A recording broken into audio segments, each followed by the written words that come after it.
What is up, and welcome to another edition of the Mile High Hoops podcast. As always, I am your host, Zach Bai, and as always, I appreciate you spending a sliver of your busy day with me right here on the podcast, reacting to the absolute home stretch of the NBA season. The Denver Nuggets, at the time of recording, it is Tuesday afternoon between 1 and 2 o'clock, and the Nuggets have 4 games left in the season. Guys, you don't even need all your fingers to count the amount of games left. And then we take that Etch-a-Sketch that I've talked about in the past, we shake it, and we get a blank slate as we head into the NBA playoffs. Tonight, and by the way, I will warn you right out of the gate, we are not going to spend a lot of time here today. It's going to be one of the shortest episodes in a while. A couple reasons. But the main one is that my 2-year-old daughter, Mia, is with me, physically right next to me here. If you're listening on audio, you can't see her. If you're looking at the video on Twitter or on YouTube, you can't see her either, but you may if she decides to pop into the picture. Extenuating circumstances at home that I'm not going to waste your time with. But that being said, I have my 2-year-old daughter with me here at work. So we're going to keep it short and sweet. All right. Arguably, Wednesday night could be the biggest game of the Nuggets season. Now, we've said this a number of times throughout the year, and every time it's been true, all right? But it's moving goalposts within the season. And we could see a scenario on Wednesday night where the number 1 seed hangs in the balance in a game between the Minnesota Timberwolves and the Denver Nuggets, okay? The Nuggets are going to play in Utah, all right, on Tuesday night, tonight. Okay, so by the time you're hearing this, you may have already watched the game, and hopefully you're reacting to a Denver Nuggets victory. The Utah Jazz are a shell of themselves. I believe that they are trying to lose. They have injuries up and down their roster. A lot of their mainstays will not play. All-star Lauri Markkanen, he's ruled out. John Collins ruled out. Jordan Clarkson has been ruled out. So the Denver Nuggets should absolutely win this basketball game if they give an ounce of effort. Like if Jokic plays in this game, which he's going to, Nuggets should win. All right. If they even bring half of the requisite competitive energy, they're going to win in Salt Lake. But I'm not going to ignore the dynamic of Salt Lake. All right. And I know this is on some of your guys' radar. Some it might not be. Denver has lost 6 straight games in Salt Lake City to the Utah Jazz. And in the Michael Malone era, they've played 15 times in Utah. I can't believe this is true. You know what their record is in the Michael Malone era in Salt Lake City? In 15 games, 1-14. You cannot make that up. I can't sit here and point to one particular thing as an explanation why. Utah at the start of this run, and maybe even most of the way through, has been a good team. That team has been basically dismantled. Donovan Mitchell, Rudy Gobert, etc. So I can't point to anything why. Even if you remember the title season, the Denver Nuggets actually opened up in Utah and lost outright in a game that they were just roundly beat from what I remember, start to finish. I didn't go back and look at it. This is just off memory. So it's kind of a fascinating dynamic, the struggles in Utah. But here's the other dynamic that's at play here. Utah has lost 12 consecutive games. Guys, that is the 3rd longest streak in the history of that franchise. All right? And here, honey. And so you have two of these funny dynamics clashing. You have a team that has a 3rd longest losing streak in their franchise history, 12 in a row, but the Nuggets can't win there. So something has to give. It's like the opposite of the unstoppable force versus the immovable object. It's like a team that can't win in Salt Lake, but they're the reigning champs against a team that hasn't won a game in like a month in Utah. So a funny little dynamic, but the Nuggets, to make Wednesday night relevant, they actually have to win this game tonight. All right. And if they win, and by the way, Minnesota is on the first night of a back-to-back as well, hosting a really bad Washington Wizards team. So there's not some like distinct advantage either way. So yeah, here we go. I'm expecting them to win the game, and then Wednesday night is going to matter a lot. All right. And if it were up to me, I would not play Jamal Murray tonight in order to have him full strength on Wednesday, and also not play in a back-to-back. And I would also not play Aaron Gordon for the same exact reason. Wednesday night's more important. Don't play a second night of a back-to-back. You got 4 games left in the year. Obviously, the last back-to-back with guys who have been banged up against an inept Utah team. You can go win that game without Aaron Gordon and Jamal Murray. All right. And then Wednesday night's going to matter a lot. Here's what you need to know, basically. If Denver goes 4-0 to finish the season, they will be the number 1 seed. You don't need a calculator to do that. Go 4-0, and then you finish the season against the San Antonio team who I don't think will play Victor Wembanyama, and then you're facing a Memphis team that will be actively trying to lose as well. So basically, there should be one competitive game in these last 4 games, and that is on Wednesday night against the Minnesota Timberwolves. Just have to find a way to beat Utah in Utah, and then win at home.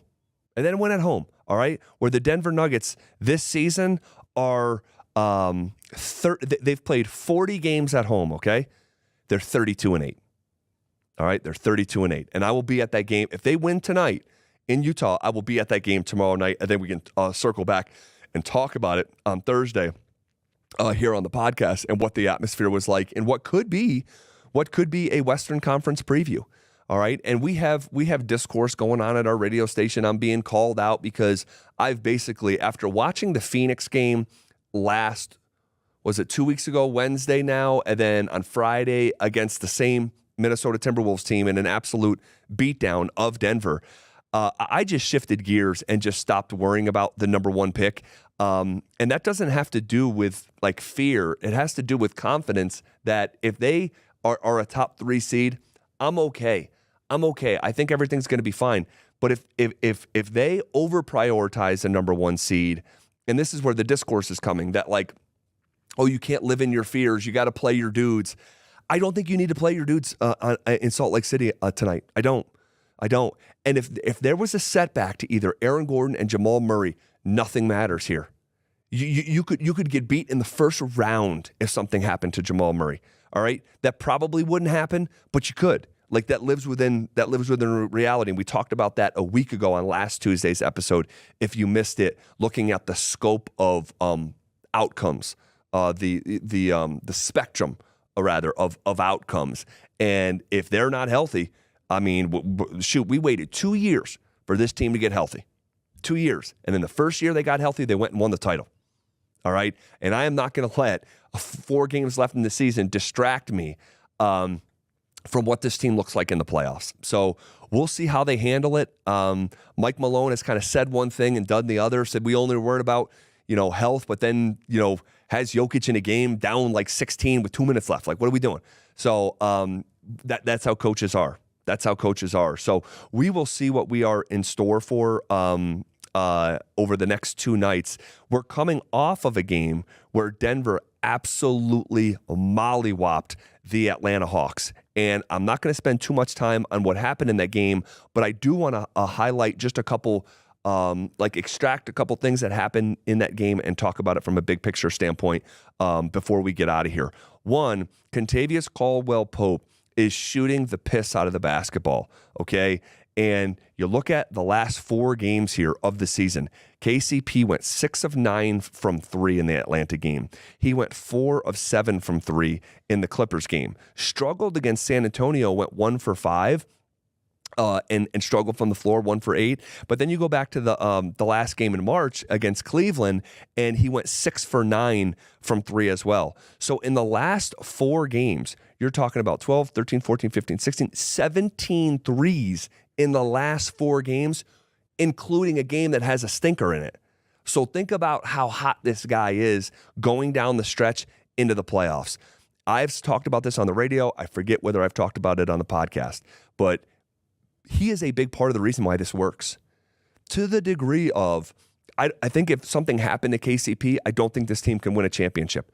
That's how, and you could argue he's the 4th or 5th, depending on who you are, between him and maybe Michael Porter Jr., that he's the 4th or 5th most important Denver Nuggets starter.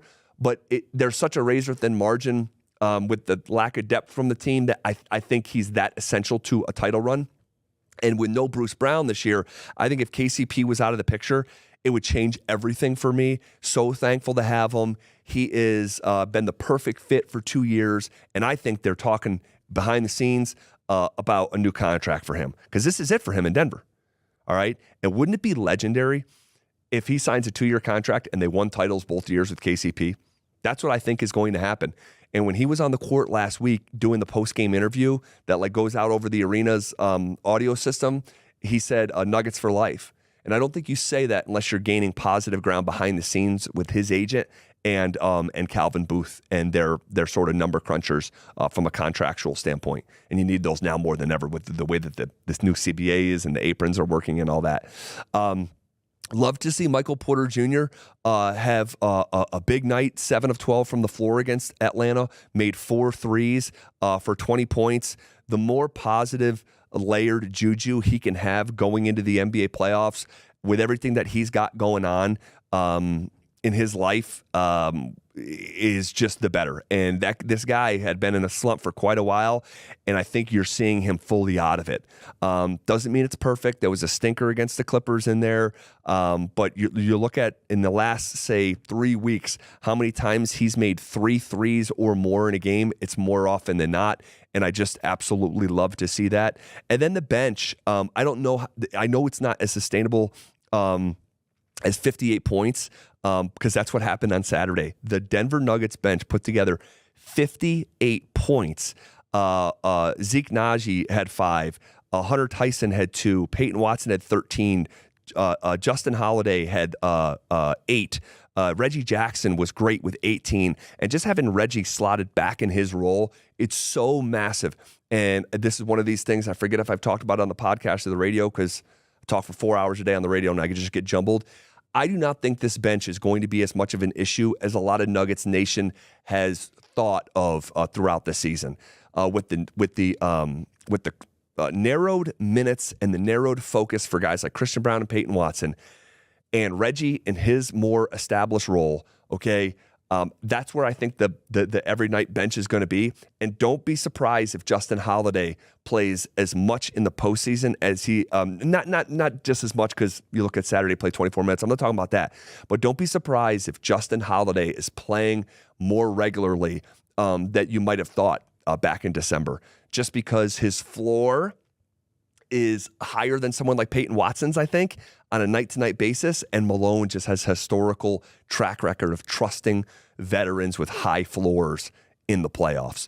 So I wanted to pass that along as well. For guys like Zeke Naji, Julian Strawther, Jalen Pickett, I don't think we're going to see those guys. I don't think we're going to see them, not on a night-to-night basis in competitive minutes anyway. Okay, we're going to keep it there for now. Mia, do you want to come sit with Daddy for a second? You want to show him who you are? Come here, baby. Mia, come here. Come here. Come say hi. No? Okay. She's got her feet crossed, and she's looking at me like, no, I'm good. I'm going to read my Frozen book. Okay. Works for me. All right. We will see what happens in Salt Lake, all right, on Tuesday night. And then we'll turn the page to Wednesday. And that'll be a biggie. I will be there. And whatever happens on Tuesday, tonight in Salt Lake, and on Wednesday night against the Minnesota Timberwolves, we'll be back here on Thursday talking about it on the Mile High